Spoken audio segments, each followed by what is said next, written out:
But in this one, I want to talk about something me and my brother kind of came upon, known as the foundation theory or foundational theory. So basically, my brother, the past year now has been going through many LSD experiences, and he's really been breaking down his ego and what he thought of the world, and it's really changed him. And what he's put together from all these experiences is what we call now the foundation theory, because I like to kind of write about it and articulate it and see if I can kind of really rationalize what he means when he talks about it. And we were talking about it yesterday, and I think we're on to something in the terms of describing it. So I'm gonna just give it a shot. So basically, there are 3 planes in which things take place on. The energy we use is being manifested in. The natural plane, the potential plane, and the obsessive plane. The natural plane is what happens, the things that actually happen, right? And thing about the natural plane is that it is only this moment right now. As you watch this video, this is the only thing happening. And you may think, no, there are many other things going on. Other people doing other things, other parts of the world, all that stuff you think is actually going on. But right now, to me, I'm in my room, the door is shut, I'm looking at this phone. To me right now, what is happening is I am in this room, looking at this phone, seeing this little room. And we kind of got talking that your universe is like a constantly rendering video game, where if you're looking forward, the behind you doesn't exist. But this is where the obsessive plane comes in. So I'm looking this way, and I say the wall is in front of me, and the wall is in front of me, so that must mean that tapestry's behind me, right? Because I know how my room looks. Well, when I'm looking like this, I have no recollection of my tapestry, or where it is, or even what it looks like, because right now I see the front of my wall. And where the obsessive comes in is thinking that no matter what, when I turn around, that tapestry will be there. That colored tapestry looking like that. And we attach it from past experience. Oh, I've turned around many times and that tapestry's been there. But we begin to tie in this obsessive into what is actually happening.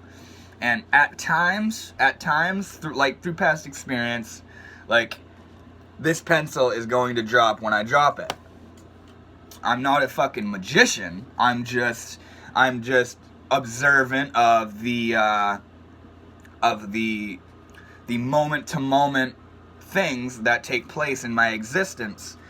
And we were also talking about the further away you get from the moment, the harder it is for you to fully discern if what you're imagining to happen will happen or not.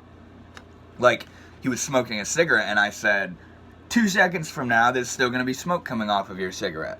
That's much easier to state than an example he used, which was 4 months from now, there will be snow on the ground. And I really started thinking about that, and immediately my obsessive and potential mind started clicking, which is what made up these other 2. How do you know snow is going to be here in 4 months? What if something else happens within these 4 months? And I started to see what he was saying, because everything has this breath to it. And an example he gave me was, last night he was going out to dinner with my grandfather, and he said, right now, I know that I am either going to or not going to go to dinner with my grandfather tonight. We could get fucking robbed and a pterodactyl flies over our head while we're out there eating, and that wasn't in my fucking plan of what was to happen. But we're still out here having dinner or not, right? So now that I explained that, I kind of want to explain the two others, which are the potential and obsessive planes. So the potential plane is what you imagine could happen. Natural is what happens. Potential is what you imagine could happen. And the obsessive is thinking you know what will happen. Like, ultimately, me going right here saying when I drop this pencil, it will drop. That is an obsessive imagination, because it's based off of my past experiences and the potentials of those experiences.